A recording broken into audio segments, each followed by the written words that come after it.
શિક્ષાપત્રી પ્રમાણે જો રહેવામાં આવે તો આખા ભારતમાં પોલીસની ક્યાંય પણ જરૂર ના રહે. આ શબ્દો હતા આપણા લોખંડી પુરુષ સરદાર વલ્લભભાઈ પટેલના.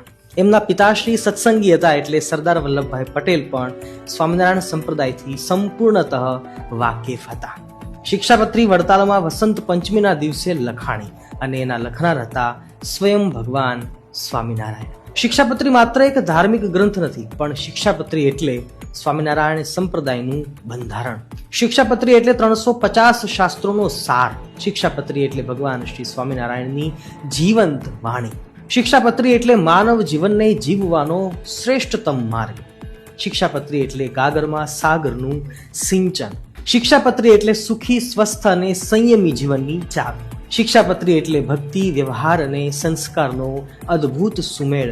અને શિક્ષાપત્રી એટલે સર્વજીવ હિતાવહ સંવિધાન. શિક્ષાપત્રી આપણને શીખવે છે કે કેવી રીતે જીવવું. આરોગ્ય શુદ્ધતા, આર્થિક શુદ્ધતા, સામાજિક શિસ્ત અને ભગવાનની ભક્તિ કેવી રીતે કરવી, એની એકદમ પ્રેક્ટિકલ વાત શિક્ષાપત્રી બતાવે છે. આ 200માં શિક્ષાપત્રી જયંતિના પવિત્ર દિવસે આપ સૌ ભક્તોને હાર્દિક શુભેચ્છા સાથે જય સ્વામિનારાયણ.